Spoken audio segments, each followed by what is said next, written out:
since we were playing Little Nightmares, Yeah. I was thinking, Yeah. I have had some really messed up dreams. Or nightmares. I would more call them dreams than nightmares. Right. So the most recent one I had Right. was I was in a car driving along a road. There was a grass bank to my left, and there was a corpse there.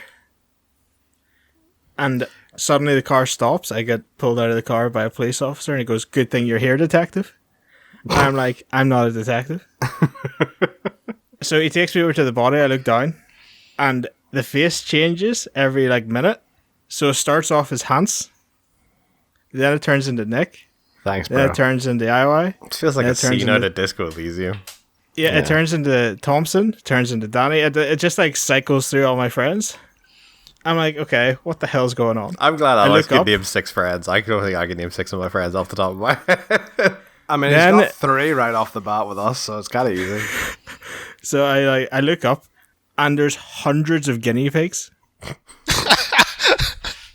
Just hundreds, and no one else is acknowledging the existence of these guinea pigs. I'm like, I turn to the police officer. I'm like, They're the culprit.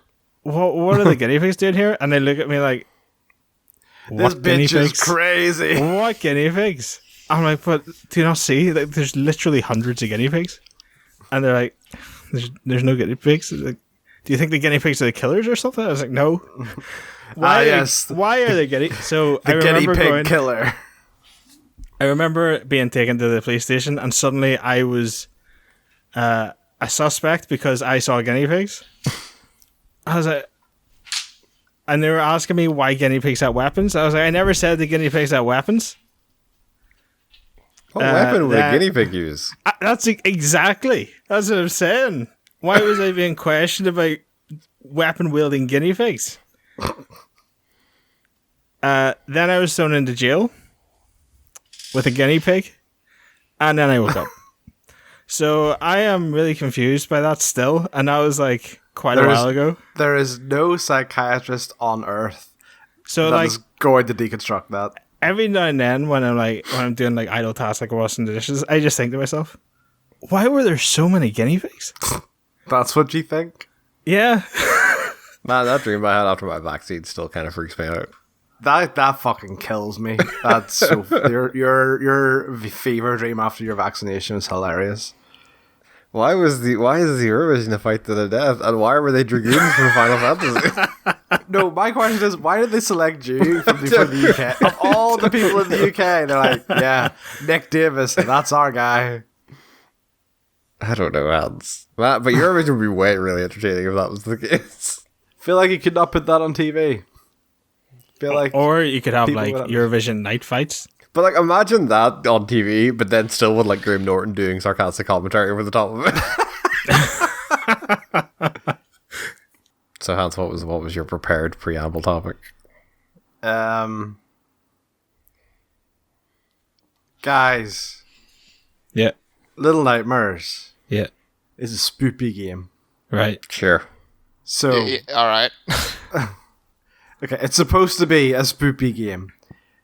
So guys, what we're going to do is a little quiz. I like quizzes. I think they are some of our best banter.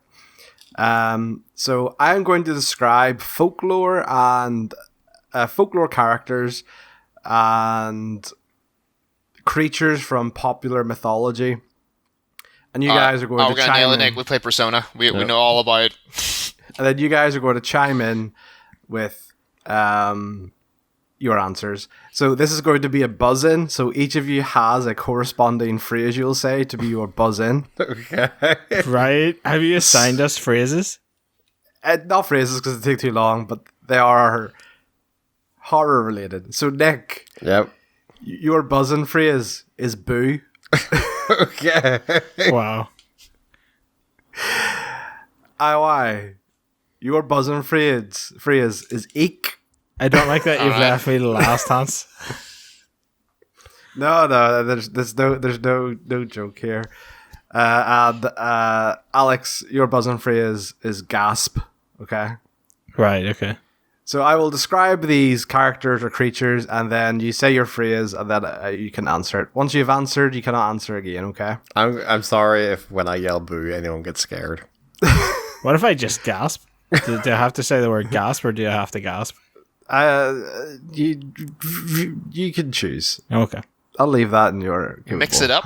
Yeah. Okay. So, first Boo! creature Sorry, I slash was making sure my character. buzzer worked. This saucy little thing is known for its vampiric tendencies. Boo! When attacking or... Yeah? Chupacabra. Yes. Chupacabra is correct. Suppose I... Did you say saucy? Yeah, I said sauce. I gotta do it like blind date. Oh, okay. Not gonna lie, you said that. Vampire's like, are we talking about RE8? Yeah. Sexy tall vampire instantly- lady. Yeah, I was instantly like, are we Resident Evil? Like, No, so these are like... these are not like specific ones like Dracula. This is more like, for Okay. example, the Chupacabra. a or, genre like, of mythical creatures. yeah, I suppose a genre. Okay. Man, I hate these chupacabra mythical creatures. Give me a good vampire any day. Right, next. This is so dumb. This feisty little minx will keep you up all night with her screaming as she foreshadows the death of a family member. Boo. Yes? Banshee. Yep, Banshee it is. Yes. Nick, you are steamrolling this. Genius, Hans. I'm a genius. Next one then. This hairy hunk of man meat will take you for a moonlit walk through any type, but be careful.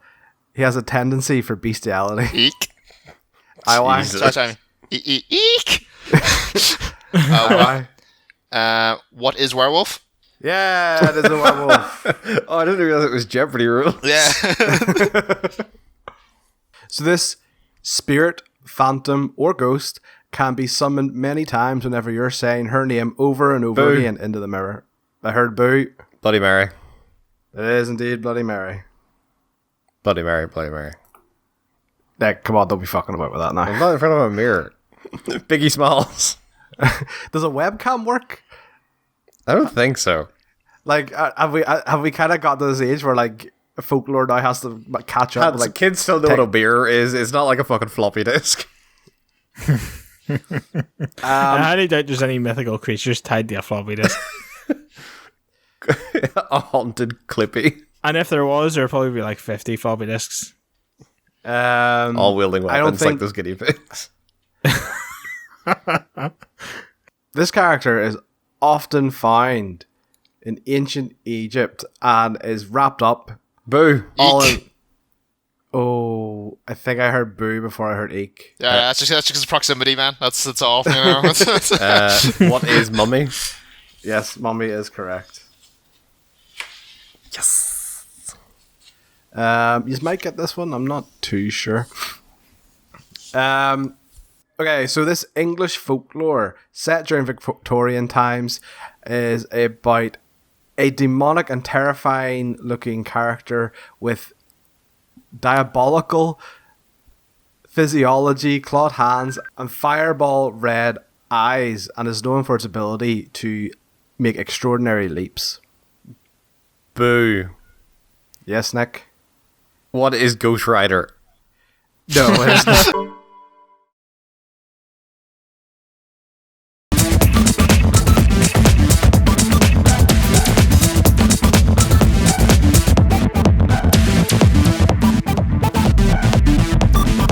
Brothers and sisters, welcome to the Not So Super Bash Bros presents Game Club for May 2021. Yes, Game Club is back, the monthly video podcast review thing where we take turns picking games, go play them for the month, and come back and discuss them for your listening pleasure. This month, Alex picked Little Nightmares, and as ever, I am your host, the littlest nightmare, Nick Davis, joined by the tiniest terror, Hans Davis. What about you? The meanest monstrosity, Alex Proudfoot. Hello. And the scariest scoundrel, IY Chung. Boo. Ah, Jesus. Hey, that was my buzz in. Oh, sorry. I didn't think it would be very spooky if I would go eek. I disagree. Yes, Little Nightmares from Tarsier Studios. I think that's how it's pronounced. The horror-themed puzzle platformer originally released in April 2017 on Windows, PS4, Xbox One, with an eventual release on the Switch a couple of years later. So, Alex, why? Yes, that's my name. Why did you pick Little Nightmares as your game of choice? So, I saw that the sequel had come out, and the sequel looked interesting. So I looked at the first game. First game looked interesting. Had overwhelmingly positive reviews. So I thought, you know what? Why not? Fair. Good reasoning. Better than Hans's random bullshit. What? I also figured, since it has overwhelmingly positive reviews, if you guys don't like it, it's your taste in games that's the problem, not mine. Yep. Okay, Matt. That's good call. Fuck Icy. Hey, it also had very positive reviews. So what we're saying? Yeah, because what we're saying They is should Steam not be reviews are trusted. bullshit. I don't know if it does now though. It might have mixed. It's because we review bombed it. So as ever, I have split this into 3 categories. Nick, please tell me those categories. Gameplay. Boo! What? That kind of went from a boo to a ah! Yeah, I realized because I was like, if I was scared, I would not say boo. Like, what am I trying to scare the God ghost damn it, back? that's really... That's going to be my defense mechanism now. If anyone tries to scare me, I'm just going to yell boo back at them. So I jump behind the door, you're like, boo! And I'm like, oh shit, it backfired. Alright, I'll go again so Hans could not fuck it up this time. Gameplay. Whoa! Really, Hans? Also, when Hans did that, I heard a thud upstairs as if he had fallen off his chair. I was just that spooked. Also, you did that as if you were again, you were like a ghost, not that you were scared. Okay. Alright, Take 3, let's go. Third time's a charm. I've got to workshop hands. this. Gameplay. Ah! Real monsters. Aesthetic and style. And when does an abstract story become no story? That's me dying from a heart attack due to sphere. Okay. Okay. I thought you had a hiccup there. This sounds like a hiccup. Maybe Discord was like, nope, that's too loud.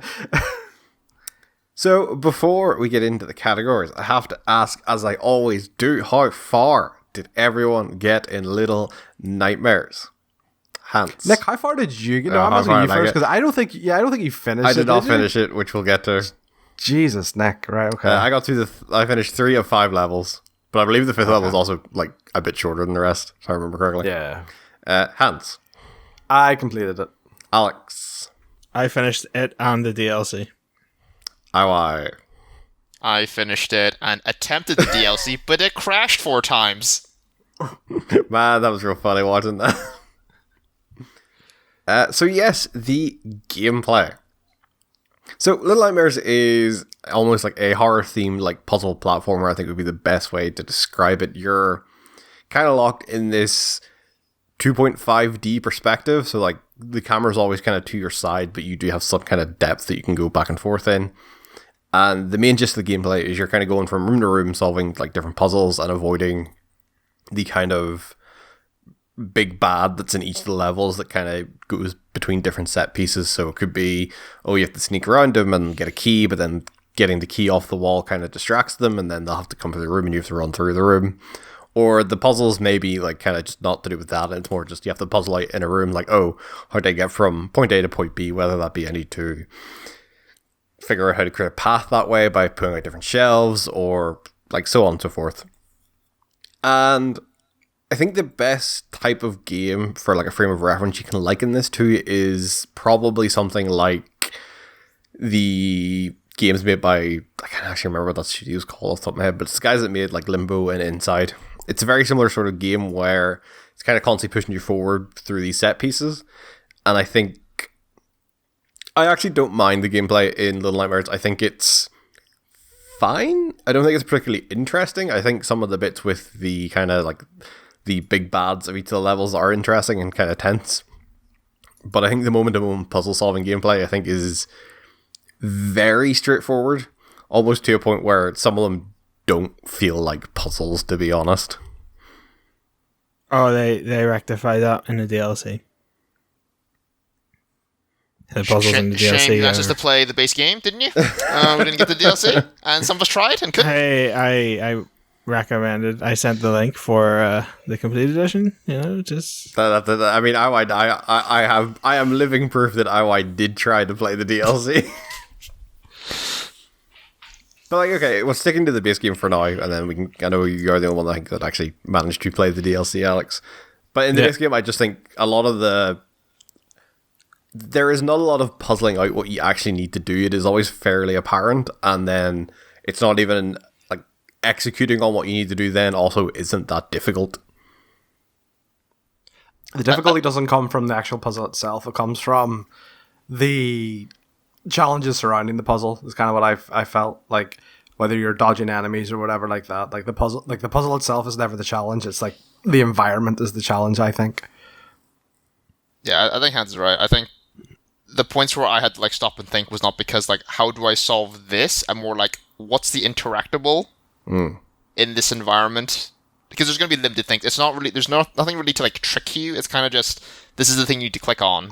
Yeah. And you just need to find it. And eventually, yeah, you will, right? Like, it's not really, I never really had a, oh, I'm so smart kind of moment. It was more like, oh, this is here. Okay.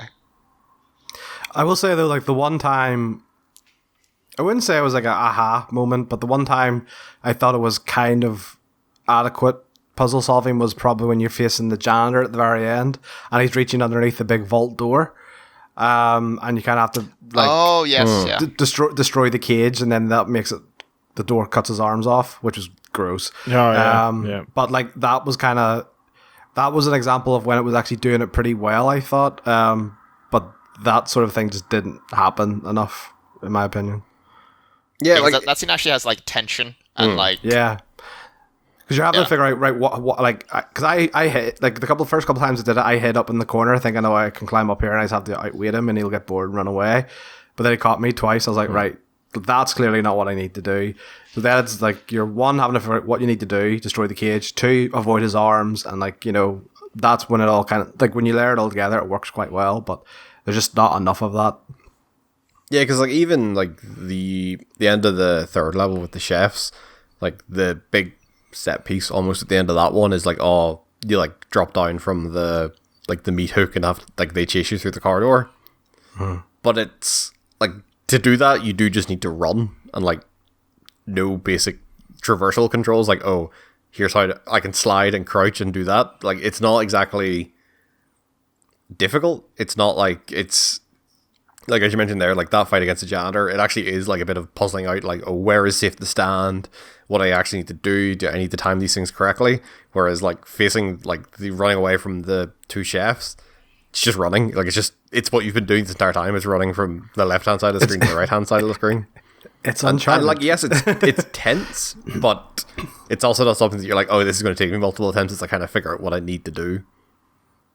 And I think that's kind of an issue that a lot of the game has, is a lot of the moments would feel a lot more tense and a lot more like impactful if sometimes the solution wasn't just do what you've been doing, like just proceed through the level, which I feel like is just what happens too often. Just actually about those kind of action set pieces. So there's another one between the chefs, and then there's another one later on where you're running from the guests. That highlighted to me how bad I thought the controls were. I had no issue with the controls until I actually did those segments, because the sprint button is on X, but then the jump button is A. And when you're doing those segments and you have to hold X to sprint, but then also kind of like thumb, like use like the joint of your thumb to hit A to like jump, that's really not well thought out controls. Then you got to hold the trigger to grab onto something you just jumped to. Yeah, like that's like I didn't really realize that until those segments, and like I thought the controls were inoffensive to that point, but during those segments I was like, wow, they did not think this through. There are so many buttons on the controller that they could have had for sprint. That doesn't mean that I'm pressing two buttons with the same like digit, the same finger or thumb. Claw grip, man. What? Use the claw grip where you you use it like an arcade thing. If there is any evidence on this channel to support any theory, it is that I am not a pro gamer. All right, this is like the testament of what this channel is. It's like I am not good at video games. So, like, as someone who, from what I've gathered from chatting to you, is you do like this game and very like do speak quite high level. What is your opinion of the gameplay? So the main drawback I find with the gameplay, like I didn't mind the controls. Like I can kind of understand where Hans is coming from, but like I didn't really mind it. The depth perception was a bit awkward and something like the main problems I had with the depth perception were like trying to cross narrow beams and stuff like that at an angle, because like the camera would move and then you're like depth perception changes as the camera moves, so it's like that could have been pretty awkward most of the time. It was falling off. I don't like Nick will obviously edit this because he does Game Club, but they should be in my recordings. But there's a couple of times that when you change room, like you'll like go into the door and then there's like the old Mega Man transition of like you'll go into the door and then it'll like pan across the next room. The number of times I did that and continued to hold left, and then it would pan across and I'm just falling into the depths below because depth perception's so bad. And I was just like, oh, well, back to the checkpoint I go. I've done that, like where I'm sprinting through a door and I jump. Yeah. And I've just jumped off the edge because there's no platform in front of the door. Like, goodbye, cruel world. Woo! So like, if you can't put that up. I'm so glad you guys also mentioned that. Because I was playing it and Bunchy was watching me like the entire playthrough, and he was just making fun of me because I kept fucking like control stuff and like depth perception stuff. Although he did like look at himself and he was like, oh wait, that depth perception does seem kind of dodgy. I think it's the start of the second level. Like the first thing you do is like run up a set of stairs, and like I just completely missed those stairs. Like when I tried to walk onto them, it's hard to tell where exactly the stuff is in the background. Like I think like this is kind of ties into the second section, but like I think a lot of that almost comes down to like the visual style of the game is like that dark at times that like a trick that a lot of developers do with depth perception is like your shadow is always directly beneath you, but when there is so much fucking shadow in this game, you can't really do that. I think on top of that though, I think it's also the camera. The camera is kind of very like perpendicular to the action on the screen, whereas if you tilted that up, like even by 5-10 degrees, tilted it up so you can actually see the floor that's kind of like you're walking on, because a lot of the times you can't. You are very much like, here's the profile of everything and that's what you have to look at. But just in terms of like the like general like puzzle solving aspects of it, Alex, what was your opinion? Oh, they were fun. Like I didn't have an issue with them. I did like some of the. I wish there was more like satisfactory resolutions to some of the like the bigger, like towards the end of the chapter stuff. Like the arms getting cut off was a pretty good resolution to that whole like puzzle.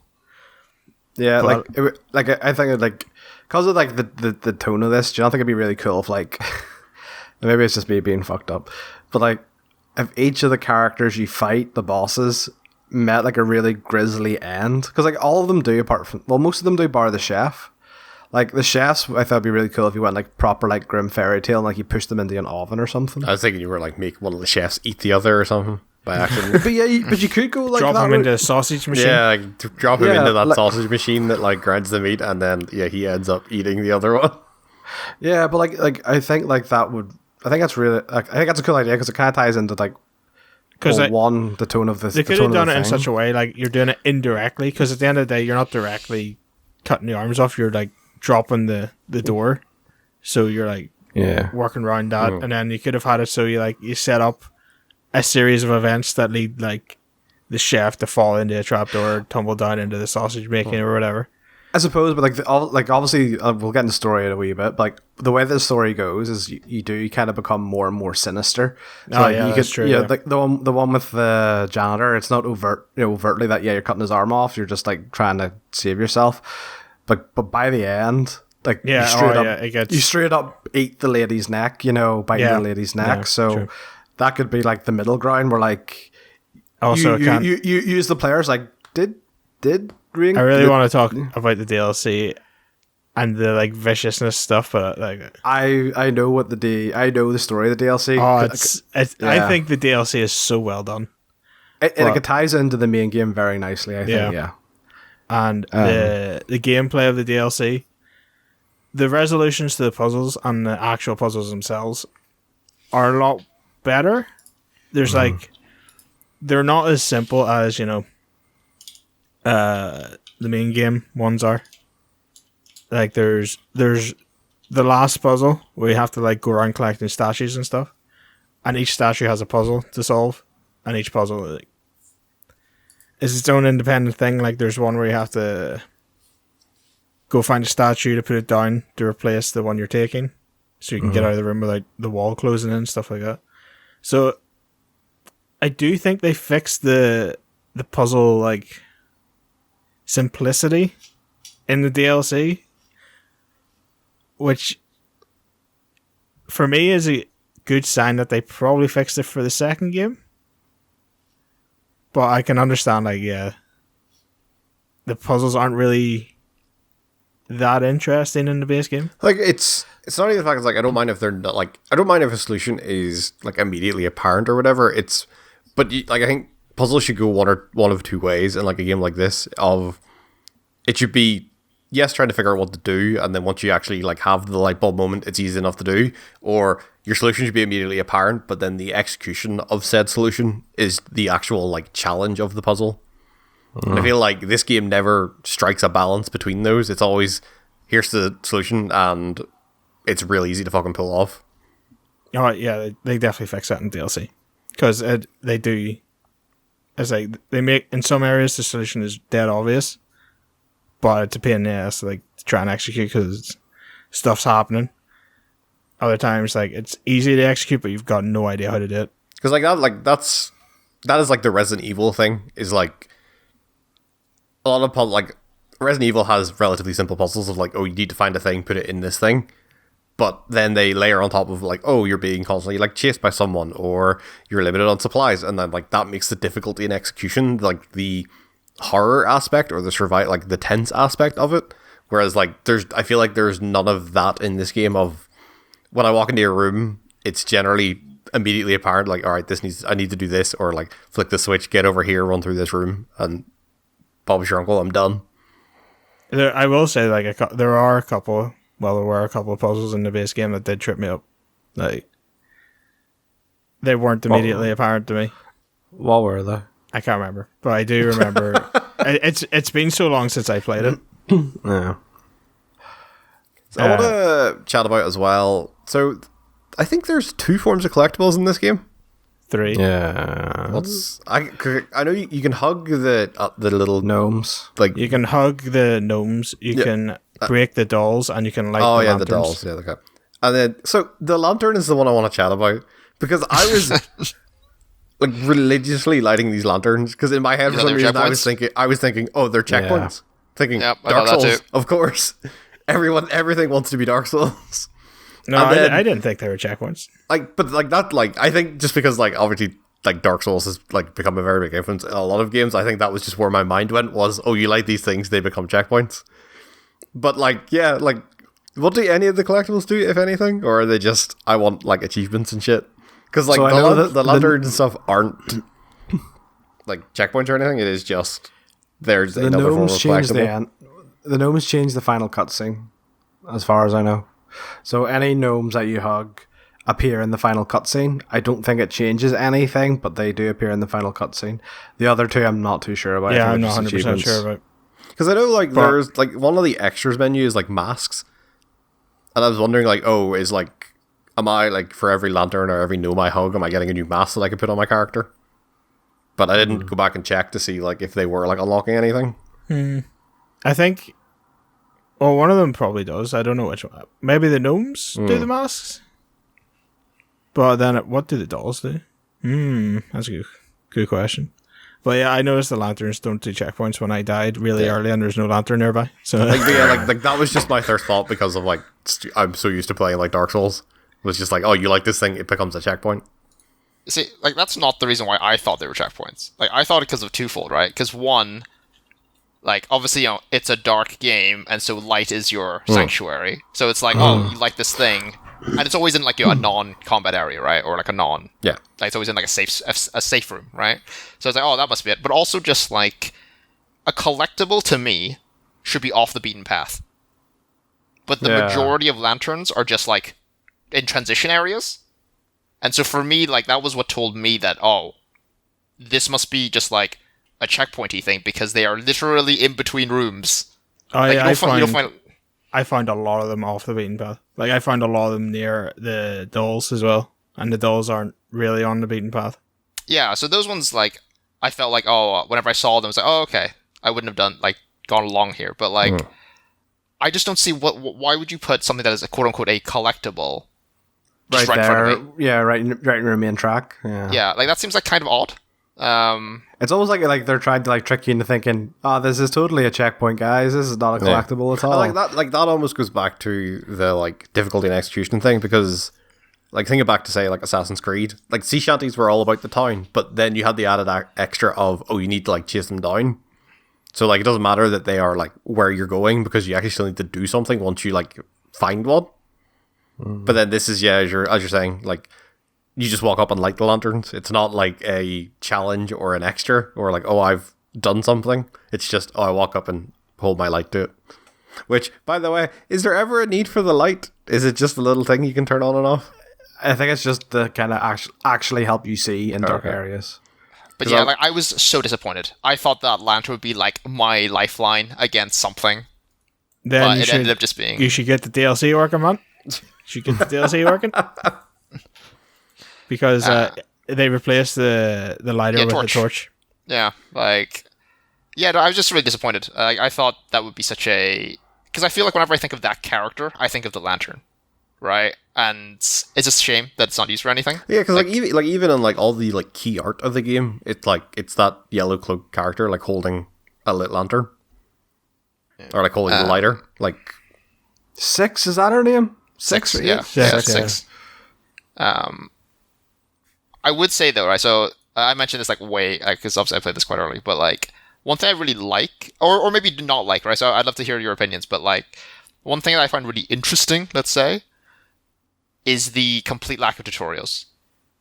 Until you fuck up. Or or until you, like, don't do what it wants you to do. Yeah. So, the big moment for me was, oh, you can swing on stuff. Right? Because there's a moment whenever you have to, like, grab this thing and swing to, like, a door handle or something. And I didn't realize you could swing. And then it's like, oh, you know, if you go left and right, you can swing. It's like, oh, shit.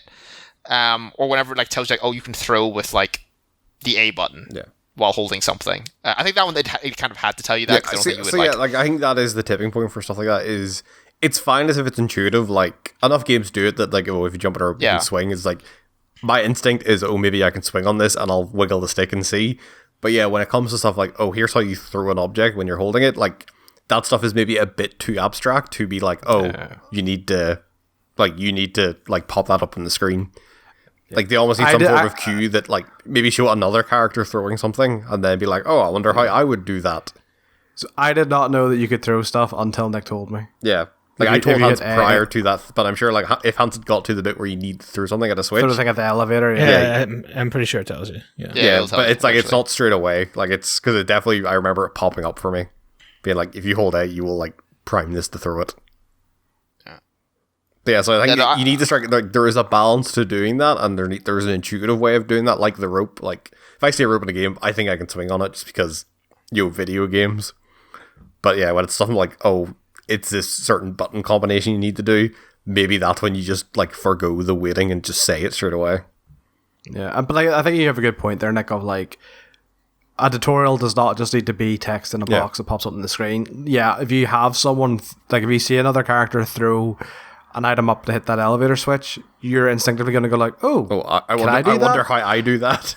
Yeah, and then you sit there and you play with buttons, and if it gives you like a play area almost to try that out in, then yeah, that is good tutorial making without, having to be like, press A to throw box. Well done, you have thrown box.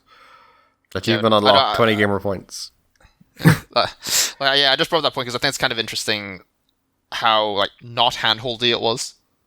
Obviously you've made the good point of like, oh yeah, maybe it should tell you a little bit on some things, but I think like, and obviously we're people who like play video games a lot, right? But like, I think it's nice not treating people like idiots. Yeah. Or like, or just like have like a bit of expectation, like, and obviously this is the kind of game which isn't going to be like picked up by just someone's like, first game. I bought little Jimmy a little nightmare for Christmas.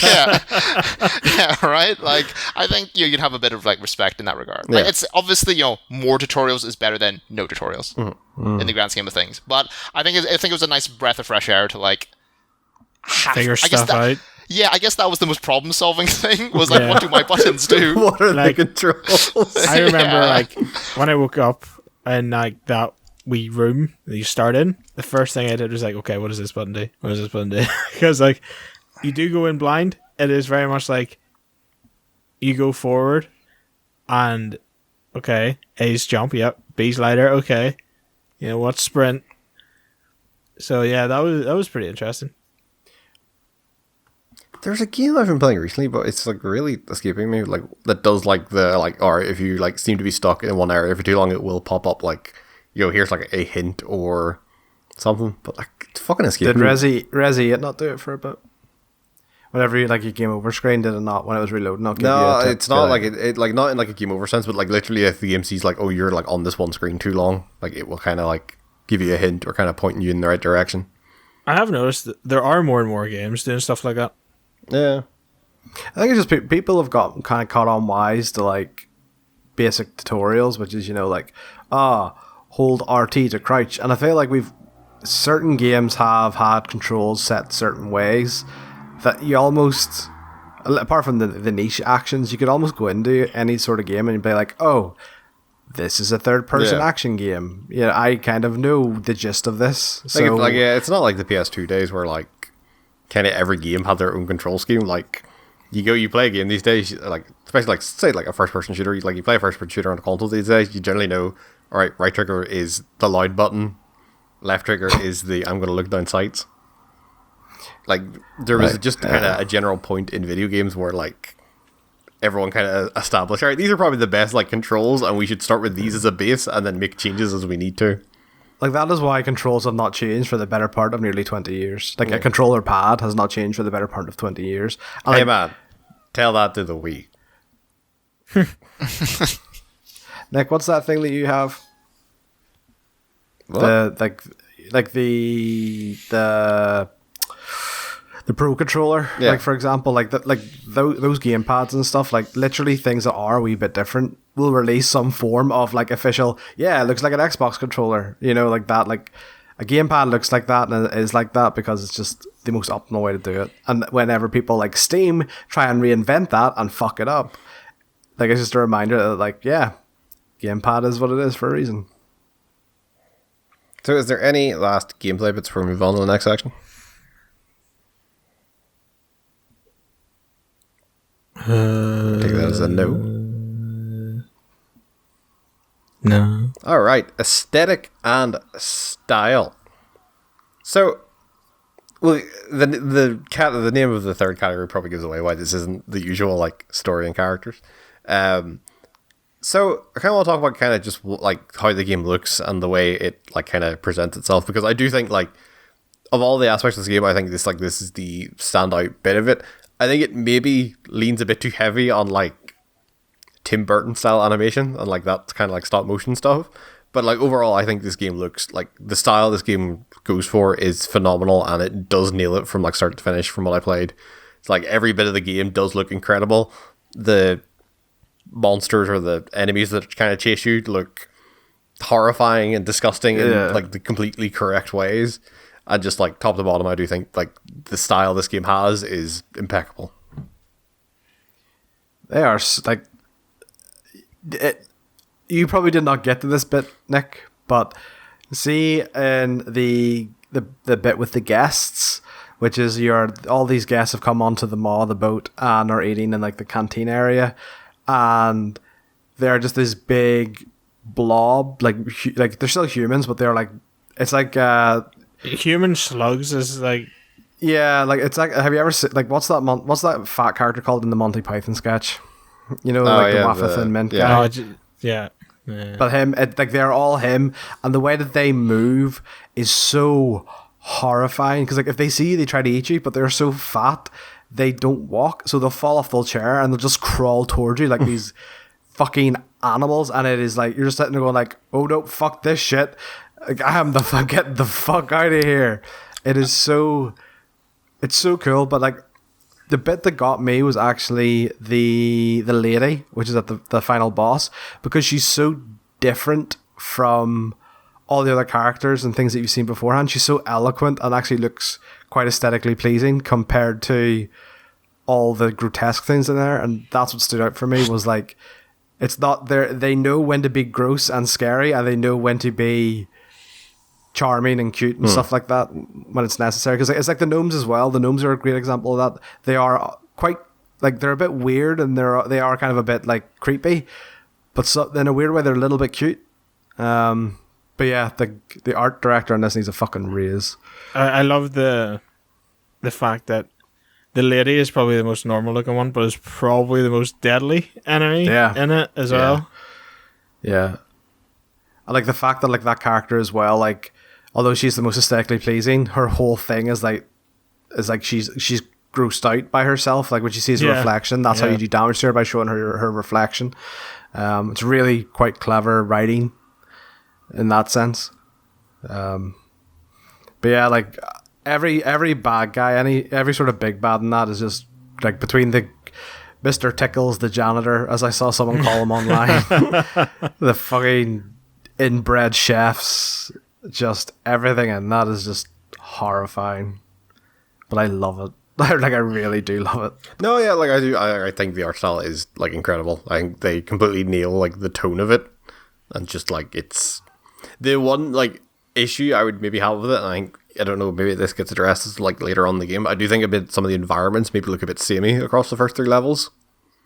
Like I think it all, like I think it maybe blends a bit together. I don't know if that changes in the last couple of levels, but kind of does. I would definitely say like the last 2 feel like certain ones feel very unique. Like I think like the kitchen one looks very unique because obviously it's set in a kitchen and stuff. Like, yeah, there are certain rooms like the bedrooms I think similar, the kitchen, but like the areas where you see them like prepping food and stuff. But I think there's a lot of bits of those levels where like it's kind of just more like industrial machinery, like grim, dank corridors. I suppose like on the flip side of that, like, if you're living in a ship, which was apparently set in, like, like one engine room is going to look exactly like the other engine room, I suppose. Like each cabin is going to be kind of the same. Like I get that, and I get like, oh, like it's aesthetically correct, but it doesn't necessarily that doesn't necessarily make it interesting. Well, no, it's a good point. Like if you're doing a bit in the kitchen, like don't have them go to a bedroom area. Kind of keep it within the kitchen area. The places that they're going. Yeah, like I get what you mean. I do think like for me the standout is like the guest area where they're eating, because the background is so busy with all the movements and stuff, all the other guests eating all the food and all. But it's so different because like you're like climbing on tables while these guys are eating, and they're trying to grab you to eat you, and like you're crawling underneath the desks and stuff. I would definitely say the guest area is the most unique looking because of how busy it is. And then that's like contrasted against the last area, which is like so quiet. Oh, it's fucking horrifying. With all the fucking mannequins and stuff. Jesus Christ. There's nothing creepier than a fucking mannequin. Does the DLC kind of stay within the same sort of areas, Alex? They go different areas. So you're still on the ship, Yeah. but you go further down, and then you start working your way back up. So you don't actually go to the guest area, but you do go to the ladies area, and you actually see more of Pervert. it than you do in. You actually see you see more of that area than you would in the main game. You explore side like her library and stuff like that. But the first 2 chapters of the DLC are kind of samey because you're trying to work your way up. So you start you go down to the bottom, so it's all basically the same. You ignite a boiler to get the engine going to conveyor yourself further up the ship.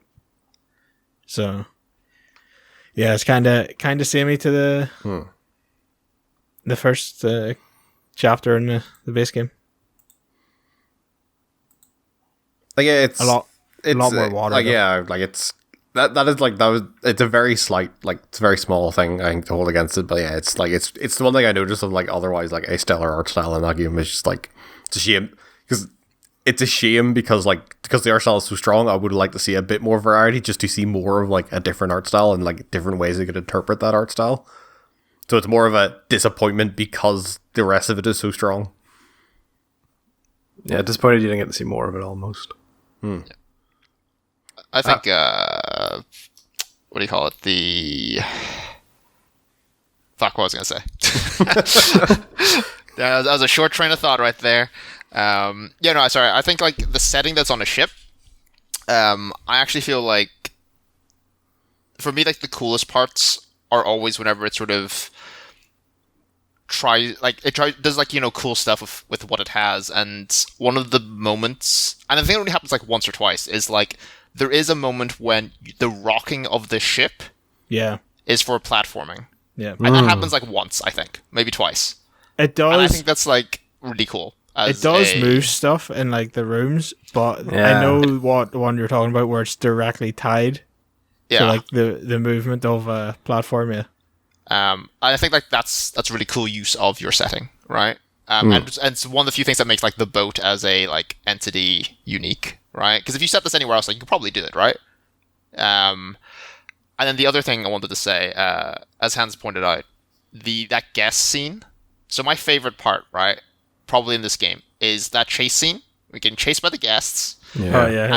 And the moment that's really good, I think, is the bit whenever you transition to another room and you have to walk downstairs towards the camera and the guests come flying in behind you from that door. And then they come down the stairs towards the camera as well. And I think that's one of the few times where I thought the camera angle there was really effective, right?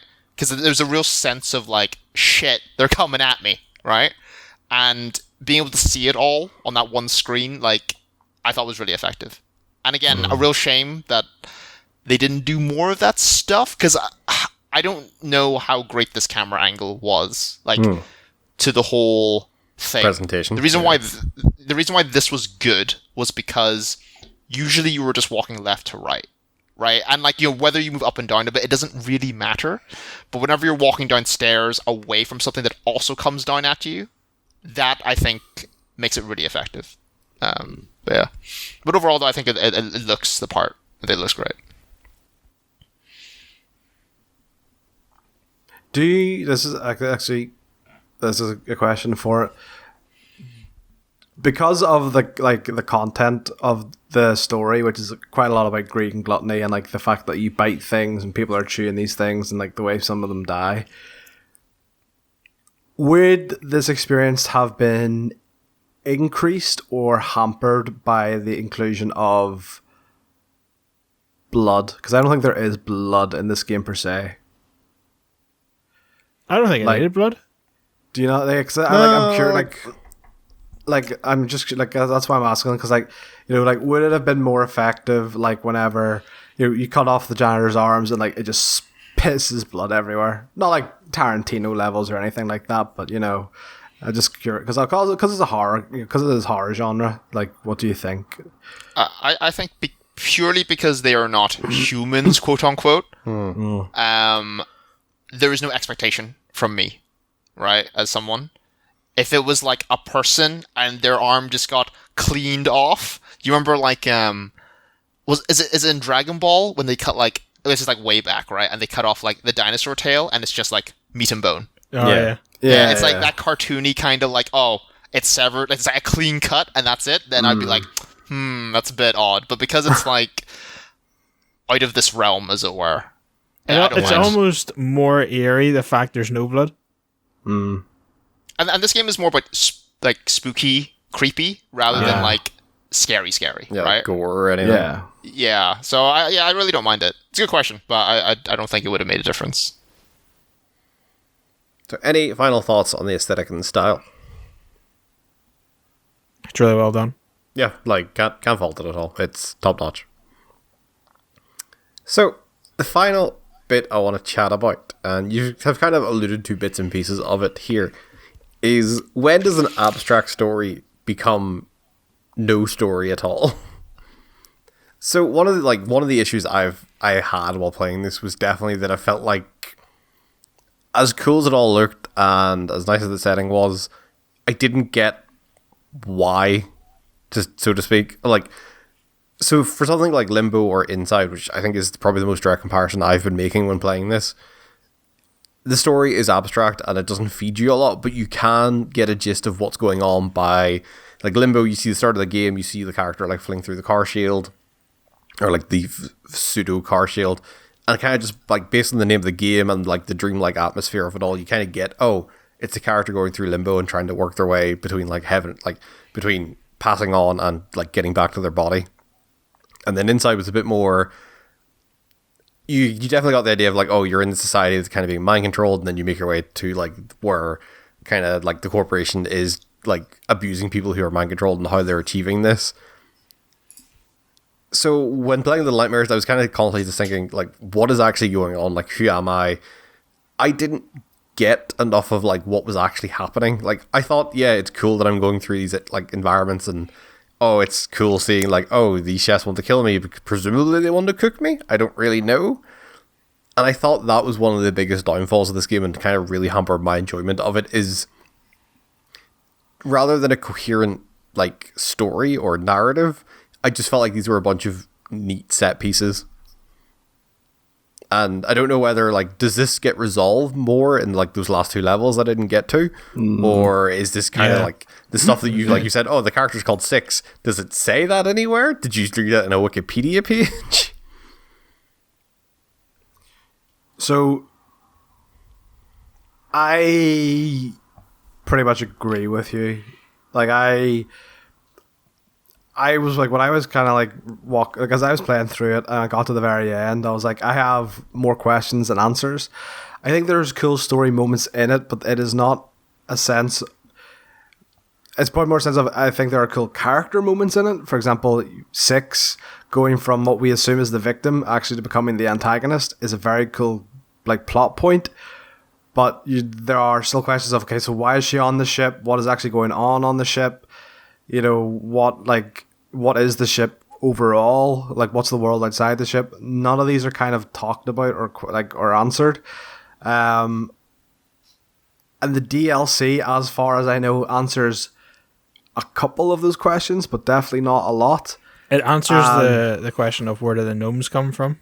Yeah, but like, there's so like, and I'll be honest, you're right. that was not one of the questions I had while playing this game. But it explains quite a bit. Like, to me, like... Do you want to tell us then? Yeah, go ahead. So, the children are taken onto the ship to feed the people, like the guests. Mm-hmm. And then those who, like, are chosen by the lady, I believe, get their life force sucked out and get turned into gnomes.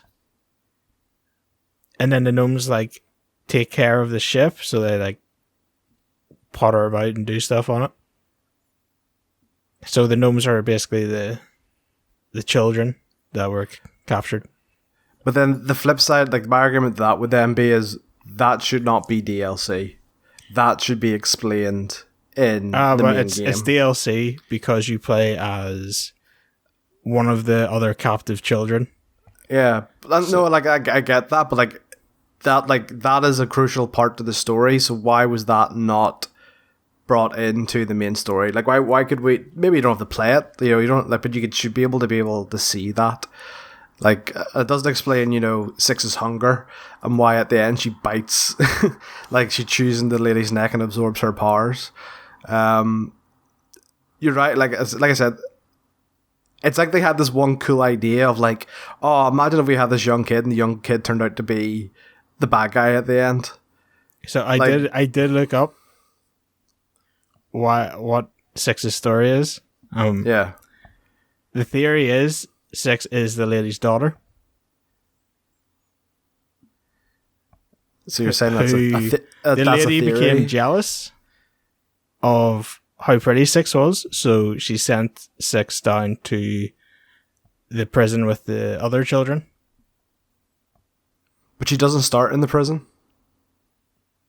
She starts just in a place on a... Because I said this to Nick, I actually thought this was one big allegory for being sent away to an orphanage originally, because Six I'm saying starts prison. off... The story might not say prison, but I'm just putting in prison. Yeah. So But, she basically sent Six away to the bowels of the ship. You could put it in there.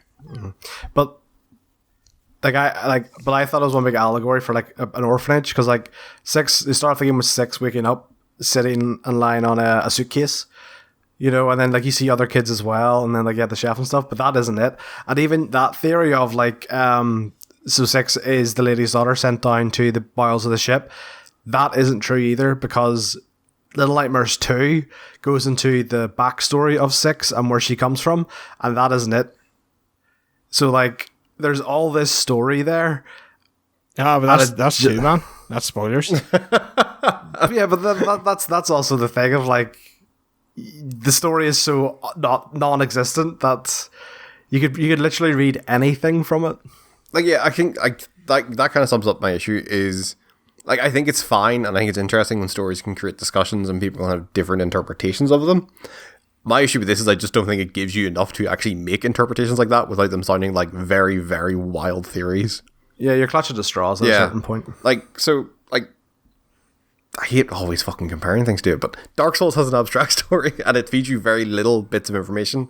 And there's a reason that, like, there are whole YouTubers that have made careers out of, like, interpreting the Dark Souls story and discussing it and coming up with their own ideas and interpretations of it, because it gives you just enough to make loose connections, and then it's the story in between those connections that people want to chat about and want to have their own interpretation of. Whereas I feel like, yes, going from set piece to set piece in this is interesting, but I feel like that's it. It's not giving me a lot of the story to be like, oh, I know why I'm in this ship. I know why everything wants to fucking kill me on this ship. I know who Six, wherever the Six name comes from, like, is, and like how she got on this ship.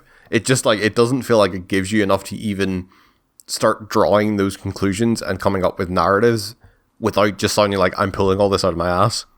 Yeah. Like, the fact, like, to me, because I've read the premise and the synopsis for Little Nightmares 2, reading it makes me feel like they didn't really have an overall story going into this, and that they've just had to connect dots with Little Nightmares 2. Give it enough of a through line that it kind of makes narrative sense. Yeah, it's so weird, because like I feel like if this is taking inspiration from the likes of Limbo,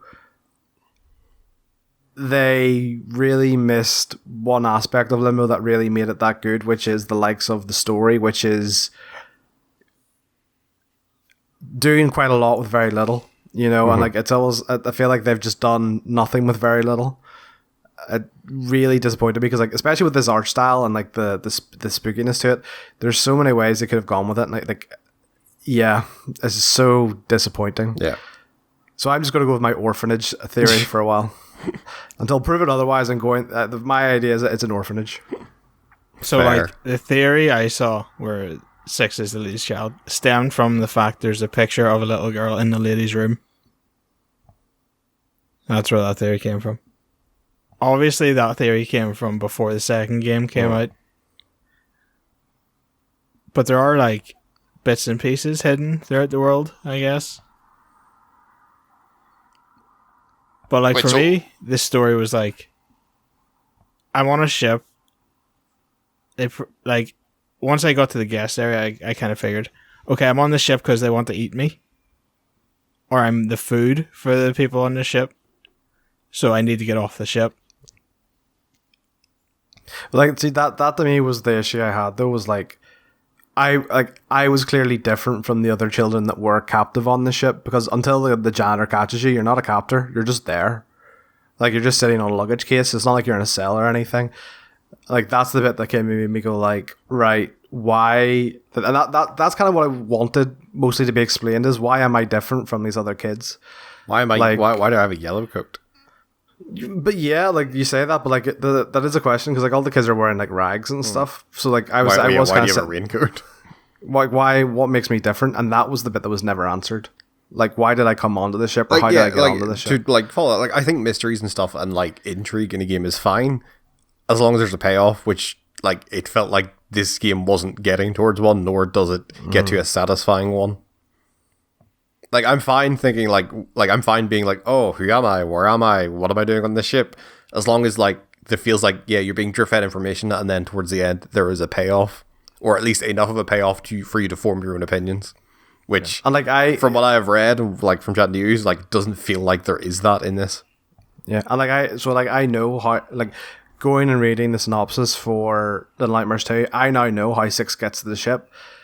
But again, it's such a vague through line of just like, she picks up a flyer and it describes the fact that it's an all-you-can-eat thing, you know, like, because obviously it's regarding the blobs eating the kids, and the hunger inside her growls, and then that's how she gets onto the ship. She's like, oh, I'm hungry and it's all you can eat. I'm going to go eat people. That's the through line from Little Nightmares 2 to Little Nightmares 1. That's my story right there. I'm hungry, must eat people. Yeah. What is, like, as someone who also finished it, like, what was your thoughts on the story or lack thereof? So I really didn't mind it up until the end, because as Alex pointed out, it's like, oh, this is the situation. Okay, it's probably this, then this. It's like, but by the end, when you see your character get more like bloodthirsty, which is really cool, by the way, I thought it was really cool. I didn't feel great with the payoff. I thought that end scene was really cool, but as a story, yeah, it's. I believe my words to Bunchy. So do you know the ending, Nick? I'll explain if you don't. Vaguely, yeah. Okay, so the ending is essentially just, I suck your blood or eat you. I don't know what happens really, but then like What she gets, is vampire? yeah. What is vampire? And then the end credits or the end scene is that she goes blasting, right? And she just like sucks all the guests, right? And I just said to Bunchy, there must always be a Lich King. Right, is what I said to him, right? Because that's what happens, right? Is that Wow, that's really good. right? Because Timely Warcraft 3 reference, bro. yeah, because well, you know, as Alex pointed out, right? You know, the lady gives them the suck, and then Jesus but then Christ. at the end of the game, Six gives them the suck, and then that's it. No, that's a child. You cannot say that. No lady's giving me the suck in a while, let me tell you. That is a Hans Davis level of joke you've just said there. But yeah, no, I thought, yeah, it's just not. I just thought the ending as a story, I didn't quite get it. And like the end bit where you see the lighthouse, which I think I read somewhere is actually just the top of the ship submerged. I don't know if that's what I read as well. But like, yeah, that all. Like, maybe I'm an idiot, which you know, fine. Like, I'll take that. I'll take that L, right? But like, I just couldn't piece together something. And I literally like when I finished the game, myself and Bunchy were talking. I just went on and I just googled that like orphanage theory, which I thought was kind of cool. But like, as you said, it's kind of like maybe, right? Yeah. This This could be orphanage it. theory, why does she bite the woman and then become, as I put it, the suck? The Lich King. I think the theory goes that like Does is that her becoming the orphanage? No, I think like the whole thing about that, I think there is a supernatural element to it. Like, I don't think it is just a straight up like, oh, like, you know, you become the new owner of the orphanage. I think like there is like a supernatural element to it. But I thought it was just a lot more simpler than that. I thought it was just like, she just killed her. no. That like, towards this orphanage thing, right? The idea is that you are getting out of the orphanage, right? But at the same time, the whole progression is her becoming an adult or whatever, and like at the end of the day, you become one of them, like whether you like it or not. Or you can look at it as like if they are, because I think that theory, the one I read was also like they are mother and daughter, and it's like the whole thing is like like overcoming that memory or whatever of like being left behind or whatever it is. But who knows? You know, we're discussing it here. We don't fucking know, right? Do you know how I know, right? The story is too vague on this, right? Even the Game Theory YouTube channel was like, we can't do anything with this, and they have like clutched at some fucking straws. And even if they have to throw their hands up and be like, yeah, we got nothing, that's when I'm like, yeah, this is clearly too vague a narrative to follow. But do you know what isn't vague in narrative, Hans? The DLC. Because it has a clear cut You're really story. pushing this DLC out. Do you know why, Nick? Because it's incredible, and it's a shame none of you have played it. Well, maybe the base game should be better to make people want to play the DLC. The base game is good. I don't know why you're complaining about the base game. I think the base game's fine. I don't think it's I think it's adequate. I don't think it's bad, but I don't think. Spoilers for the review. Yeah. But the the story of the DLC is actually, I think, incredible, and the payoff to it is. It actually got me. It was just so well done. And I won't spoil it in case you want to go play it. Hey, I want to play it. I'll spoil it. It just doesn't want to be played. Yeah, right. Look, I'm taking that as a sign, right? I'm taking it as a sign. I've seen the end screen multiple times, and it just says fatal error. Yeah, it's a Windows thing. So shall we move on to the review? Oh, sorry. Can I make one last We pretty point? much just did it, but yeah, go for it. Well, can I make one last point? Yeah, Right. Because you love talking about Dark Souls, Nick. yeah, Right. I do. Okay.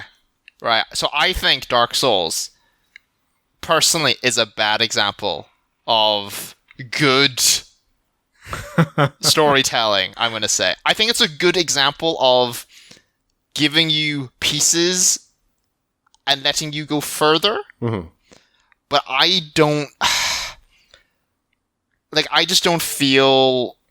Like my favorite games that sort of tell stories and stuff, like my favorite things that were added, right, is like audio logs. That's my personal favorite thing to tell stories. Right, that's my personal thing because I that does feel not like take you away might from be the action. the only person that says that, Yeah. to be honest. I feel like No, audio no. logs is something that a lot of people do not like in video games. No, but like it's a really like direct way that doesn't take you out of the action, right? That's what I'm trying to Yeah. get at, right? But like you telling me I need to read weapon descriptions and stuff, like that there is just like no. I don't like reading documents. I don't like reading. So if someone read Right. the weapon descriptions to you, it would be better. All right. Okay. Wait. Do you remember Catherine? Do you remember Yeah. whenever you bought a drink and your Yeah. man just told you a bit about the drink? Fuck yeah, give me more of that shit. Right. What can I pick up an interpret from the story of AK-47. Catherine from this drink? I pick up an AK-47. You want a little audio thing that tells me, yo, the whole history of it? I'll take it, right? Because it doesn't take me out of the action. Yeah. But like, yeah, I just feel like me having to go and Google stuff essentially, like that's a real downer. I think at the end of it, which I think Dark Souls does. The fact, like you said, people fair. have careers made off of this. Yeah, like Like, I that's think a, that like. a weird. Yeah, And you know what? Happy for them. Nailing it. But yeah, I just think... I just hope that that's not a trend, is what I'm saying. I hope that this is not a trend. This is why I play roguelikes. There's no story. Don't need to worry about it. Well, my thought of Dark Souls was like it's the type of like it gives you enough of a thread to pull on, and then you can then make your own interpretation of that. And like there are plenty of games that do it. Dark Souls is the first one that came to mind for me, but like it's about giving you enough of a thread that like any narrative you're coming up with just doesn't sound like completely out of left field. Huh. Which like Dark Souls does with like a lot of the backstory. Yes, it probably feeds it to you in a non-ideal way, but like it does give you enough of like, all right, you know all about Gwyn and how the dragons were killed and shit like that, and like it gives you enough of those descriptions to kind of like fill in the gaps. So the review, personally, I wanted more out of Little Nightmares. Like, I think the art style sets it up so well that everything else just kind of like really put me off the game. Like, it's probably telling that I could finish like a game that is sub 3 hours. Like, I didn't have the motivation to finish a sub 3 hour game because I felt like disappointed feels like a strong word, but it's probably the word I'll go with. Just like disappointed by everything else surrounding that art style, and like just it's a shame because I think the art style is so super strong that everything else around it wasn't up to that level, or at least near that level, to make the art style like be not the only driving force within the game. Hans.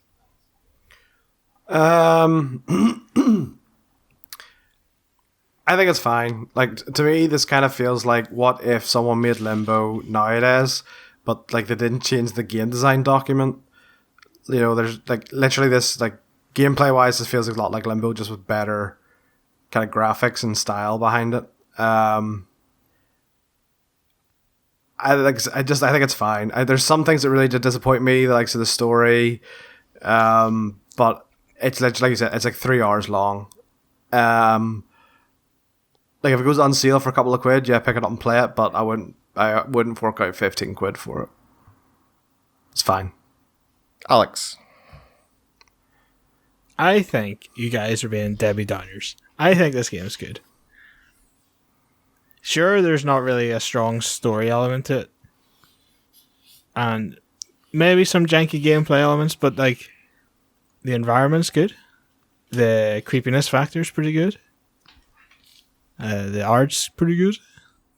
That's only aesthetic. You've named 3 things that are aesthetic. Well, okay, puzzles, pretty good. Enemy design, pretty good. That's aesthetic, man. That's also aesthetic. Enemy mechanics, pretty good. What? What? Yeah. They run at you. They unga bunga you. I'm also pretty sure we had a very long discussion about how the puzzles weren't great in this game. They were all right. Hey, you did? I thought they were fine. So, he said the DLC puzzles were good. Oh, okay. That's what he said. Also, Sorry. amazing, incredible DLC that you can get with the complete edition. All Are you sponsored, Alex? I'll turn it into an advert now. Yeah. All I'm saying is, you guys are being negative Nazis about this game. I think it is better than fine. I think it is a good game. And I think you are being a bit too harsh on it. It's because it's your selection. Hey, I've been harsh on my selection before, Hans. Awa, your review. I think it's better than fine, but I don't know if I'd call it good. What is between fine and good? That's like all right. That's all right. All right is beneath fine. You know, if fine was like 5 out of 10 and good is like 7 out of 10, it's like a 6, right? Not bad. Not bad is kind of like between like fine and good. It's a good. No, I think to be fair though, I think going into this, I know I definitely had higher expectations of this game. Yes, I think that is the issue. Is the game makes such a good impression with the art style that the rest of it lets it down so much. Like, it is so visually striking. Like, when you look at screenshots and trailers, that then when you actually play it, it is a letdown. Personally, would you feel like this game kind of got hit with the Undertale treatment, whereas like to a degree it's hyped, so you go in with I wouldn't say this. I have heard very little about this game going into it. Like, I've heard of the game before, but like I had not heard like any like critical analysis or like reviews of this game prior to playing it. Yeah, no, I think. Do you know what, like, for me, that kind of just like puts it maybe just at all right is the fact that at full price it is £15 for a 3 hour game. Yeah, that's a fair argument. I don't want to start labeling like, oh, games should be. Yeah, I don't like prices because completely aside from that, Gone Home is one of my favorite games, and it's like 2 hours long and 15 quid. And get I would that, 100% like, from- recommend that at full price But like, to so many people. if you're going to say the game's fine, it's hard to say you can justify 15 quid. I get what Hans is saying. But I don't want to start equating like, oh, a game is 3 hours long, it should not be £15 regardless of the quality. But like that, no, to me, like it's a case of like where the, like I just like the way I look at it is these sort of games, and like I get like obviously people have to make a profit. That I do get that, but like how like if to me like this whole thing is how would I recommend this to someone? Like that is what the whole point of our game club review is. Would you recommend it to someone? And like to me, like I could not recommend a game at 3 hours and that I view as this quality for £15. Do you know what I mean? Like I couldn't. So No, I used to be like that.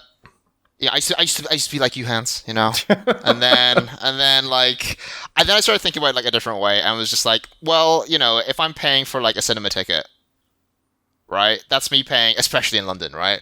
But Because like, you're paying crazy London cinema prices. yeah, now.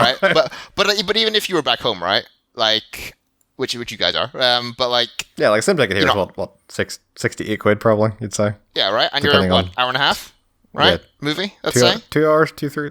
I'd say 2 hours. Yeah. Movies have generally average time of movies has probably gone up over the years to about 2 Yeah, 2.5 but hours. like overall, like, you know, it's comparable, right? It's Yeah. not like wildly off. And so like I used to use money as like a big indicator. And I think like depending on your like financial situations, I think you can do that. But I think as a general point these days, I think anything under £15 is like is a good low price. I feel like anything under £15, you're getting into the territory of like being a bit of a cheapskate, or like you have like financial issues or something, or like, or you're Andrew who like is just very stingy. Like, you know what? Financial issues like you're unemployed for like I don't know 5 months. Yeah. Yeah, right. Like, But at that point, you'd be spending your money on games. Then like that is the question: is that like if you're, like, I mean, could I spend considering I'm doing £8 the on a channel game? where I talk about video games for a living, yeah, I kind of have to spend money on games. Yeah, I'll have to take a fucking sabbatical from Bash Bros. You just be a full time editor. Dude, I fucking wish. But like, yeah, to go back to that, like a game like Gone Home completely shattered my expectation of a game needs to be X hours to X pounds to be worth it. Because like Gone Home is like a 2 hour experience, if even that, and fucking phenomenal for every second. And I would happily pay double the price it is to experience it for the first time again. yeah, but back to my opinion. Yeah. I think like overall, it's.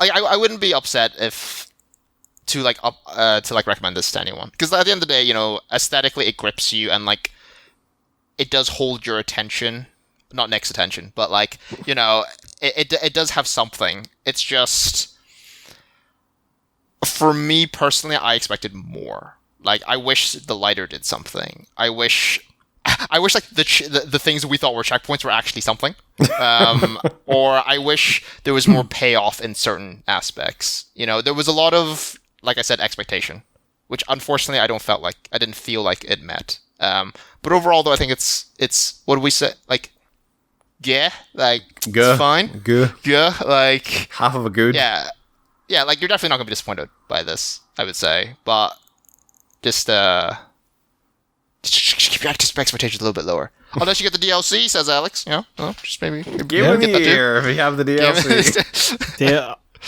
like you just joke, but that DLC is incredible. And that's a good thing, though, right? Like It honestly, it showed that they learned from their mistakes, because they improved the puzzles and they improved the environments, and like they wrap it up so nicely. So what you're saying is you should have just picked the DLC for Game Club. Yeah, like clearly you're all wrong, because it's still got overwhelmingly positive reviews on Steam. this is very positive. Yeah, it's very positive now. But total time, total. Gotta look at that total, because it's like 4 years old. So, in conclusion, before Alex gets knee deep in Steam reviews, 3 middling reviews, 1 very positive review, plus DLC. Sans DLC. Alex, Sans DLC. What is your opinion? Yeah, it's good. Okay, just wanted to confirm that it I wasn't would just say the the DLC. base game's good. With the addition of the DLC, like the entire package becomes like very good. if you look at the DLC on its own, I would say incredible. Okay, fair enough. No, I just wanted to see. But before we wrap it up for May, Hans, what will we be playing in June 2021? Knockout City. Oh shit! Really? Really? Yep. Well, that's sorry. How the Yeah, we're fuck are we done. going to review a competitive game? Yeah, well, we haven't done it before, so I was like, yeah. Oh, God. So, yep. Also, is it a 4-player? It's Can you not have 4? a four-player, I don't think. It's 3. It's 1v1 Fine. or 3v3. It's fine. We'll pair up. Me and Alex have had we'll pair varying up? degrees That's of not, that's 2v2, which doesn't work. Yeah, I will have a random. We'll have a random. with this. So because like I'm saying gonna like have me, to cheat on my Knockout City team. Is that what you're saying, Hans? we have varying degrees of success in Rocket League. So yeah, Yeah, this is we're joking, Hans, because Alex and I have actually been playing it. that's good. So You can carry me in Nick then. nah, so like we're up for playing whenever. Like if whoever wants to play. God. Knockout City. Wow. You really did pull this one out your ass, didn't you? Knock. Well, at least it came out this year, so there's a game on the game of the year list. But you've already been playing it anyway. I know. Knockout City. God damn it, Hans. All right. Knockout City. Join us at the end of June where we talk about Knockout City somehow. Knockout City. Stop saying Knockout City. God, Hans, I can't. This Good might luck be the with most fucking- out of left field game conflict we've had. Yeah. Good luck with your fucking topics for that, dickhead. Hey, there is style in that game. All right, join us next time for Knockout City. But for now, is a goodbye from Hans. Knockout City. A goodbye from Alex. A goodbye from IY. A goodbye from How long have IY. you been doing this? Yeah, fucking years. And a goodbye from me. See you next time.